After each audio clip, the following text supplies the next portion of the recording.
આ ઓલી આવ્યા. અરે વાલી મારી હાટો આમ જોઈ લે, આમ સાકા જામ ટી શર્ટ લેતો આવ્યો છું. બહુ સરસ. કેટલા ના આવ્યા? ભાવ વધારે કે તો મગજમારી કરશે. બોલો તો ખરી. એ 300 નું 1 ને 400 માં 2. હું વાત છે. આ છે અરે હોય ને ભાઈ, ચોઈસ કોની લ્યો હે ને? આ ટી શર્ટ ના આમે ઓલો સુંદર બન નથી, એને મારે કેદુ નું દેવાતા ટી શર્ટ. તમે તું લઈ લો, સસ્તા હારા છે. ઈ હારા છે પણ એને આ સાઈઝ નહીં થાય વાલી. મારું માપે માપ છે એટલે જ મેં લીધા છે. તમે બીજા લઈ આવજો અને 100 રૂપિયા એક્સ્ટ્રા આપ્યા છે. હા વાલી વાલી લઈ ગઈ 500 પકડાવી ગઈ. આનું કાંઈક તો કરવું પડશે, કાંઈક ગેમ રમવી પડશે.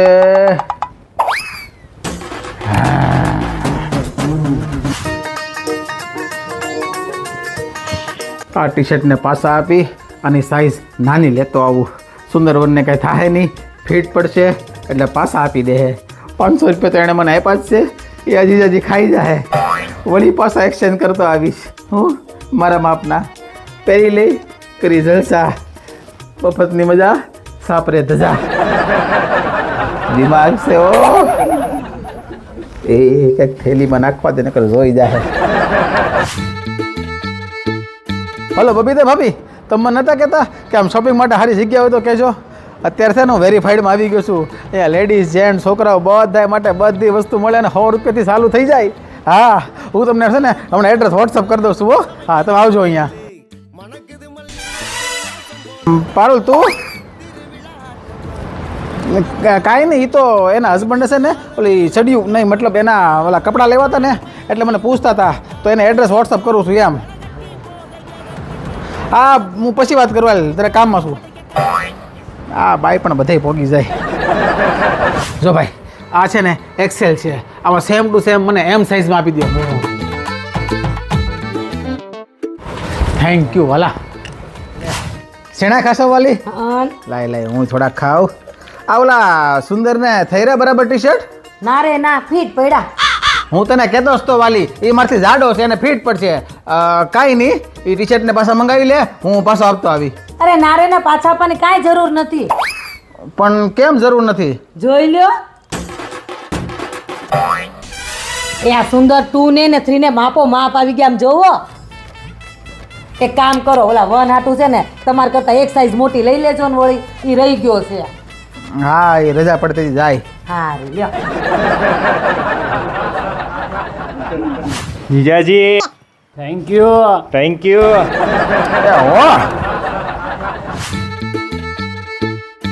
ચાલો તો પોપટ થઈ ગયું મારું, પણ કાંઈ વાંધો નહીં. ઘી ઢોળાનું ખીચડીમાં છે ને આપણે પાછું મારી હાટું જીન્સ ટ્રેક ને ટી શર્ટ ને બધું લઈ લો.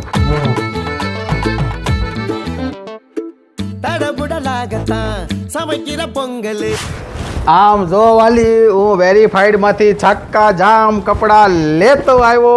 એ બહુ સરસ લાવ્યા હો, બહુ સરસ લાવ્યા. આમાં સુંદર ને બહુ સારા લાગશે. પણ આ સુંદર ને હા મને ખબર છે તમે સુંદર હાટું જ લાવ્યા છો, પણ આ કેટલા ના આવ્યા?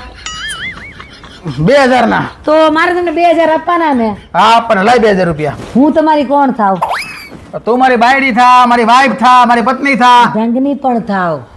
અર્ધાંગીની થા. પણ એનો મતલબ શું આનો? તો આમાં આપણે બેયનો 50% નો ભાગ લાગે કે નહીં? તો 1000 રૂપિયા તમે કાઢો, 1000 રૂપિયા હું કાઢું, એ હું સુંદરભાઈ થી લઈ લઈશ. એવું ન હોય ભાઈ. એવું જ હોય. ન હોય એવું હોય. 1000 રૂપિયા લઈ આપું. કાલે મેં તમને 500 રૂપિયા આપ્યા હતા. એ તો તમે મને કપડા આપ્યા હતા ભાઈ. આ તો કપડા ના જ આપ્યા હતા, એમાં મારા 50% નો ભાગ તો લાગે ને. હવે કેટલા આપવાના? 850 લઈ. આપું. તમને યાદ છે 100 રૂપિયા એક્સ્ટ્રા આપ્યા હતા મેં તમને કાલે? એ આપણે હમણાં 500 નો હિસાબ કરી નાખો ને, 250 એટલે પતી ગયો હિસાબ. એવું ન હોય, મારો હિસાબ અલગ હોય. એમ ન હોય, એમ જ હોય. 650 રૂપિયા લાય. 650 ને? હા. એમ કામની વાત કરો ને. 2000 માંથી 650 આવી ગયા ભાઈ.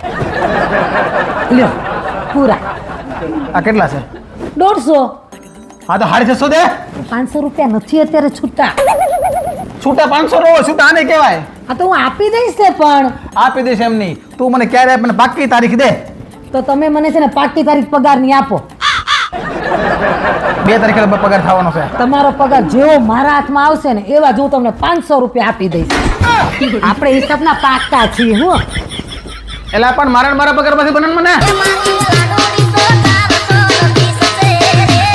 ઘટે તો જિંદગી ઘટે, બાકી બૈરા હિસાબ કરે ને તો પતિદેવના ખિસ્સામાં કાંઈ ન વધે હો.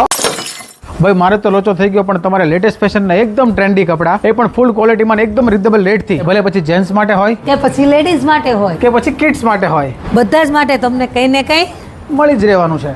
પણ આપણે છીએ ક્યાં? આપણે છીએ વેરીફાઈડમાં. ભાઈ અમારી શોપિંગ તો થઈ ગઈ, તો હવે તમે પણ પધારો. વેરીફાઈડમાં એડ્રેસ નીચે આપેલું છે, પહોંચી જજો. હા, મિત્રો લગભગ દરેક ઘરની અંદર એક વ્યક્તિ એવો હોય જ કે ઘર માટે બહુ વધારે પડતો ઘસાતો હોય. પછી એ બહાર જઈ અને પૈસા કમાવાની વાત હોય યા ઘરની અંદર ઘરના કામ કરવાની વાત હોય. આ સ્ત્રી પુરુષ કોઈ પણ હોઈ શકે છે. અને આ જે વ્યક્તિ હોય ને એ દરેક વસ્તુ ઘર માટે કરતા હોય છે. અને ઘરવાળા પાસેથી એમને ફક્ત એટલી જ આશા હોય છે કે ઘરવાળા એમને થોડુંક માન સન્માન આપે, થોડુંક રિસ્પેક્ટ કરે, એમની વાતો સાંભળે, બસ આટલી જ આશા હોય. અને મોટાભાગે આ વ્યક્તિ ઘરના માતા પિતા હોય છે. અને એમ કહેવાય કે તમે ભલે એને કાંઈ ના આપો તો કાંઈ વાંધો નહીં, એમના વગર કારણે ક્યારેક હાલચાલ પૂછી લેજો, એની પાસે જઈને બેસજો, વાત કરજો, એને ખરેખર પાછળ લોહી વધી જાય અને એમ કહેવાય કે ફરીવાર એને કામ કરવાની હિંમત આવી જાય. બાકી દુનિયા ગોળ છે. જેવું તમે તમારા માતા પિતાને આપશો, તમારા સંતાનો તમને એ જ પાછું આપવાના છે ને, એ એકદમ સત્ય વાત છે. તો બસ રિસ્પેક્ટ કરજો, એમની વાત સાંભળજો, માન સન્માન આપજો. આ સરસ મજાના સુવિચાર સાથે આજનો વિડીયો પૂરો કરીએ છીએ. બાકી મજા આવતી હોય તો લાઇક શેર ફોલો કરજો. તમારો બહુ પ્રેમ મળ્યો છે, વધુ પ્રેમ આપજો. ફરી મળીશું નવા વિડીયોમાં, ફરી આપણે હસાવવાનો પ્રયત્ન કરીશું. ત્યાં સુધી સૌ ડાયરાને રામે રામ.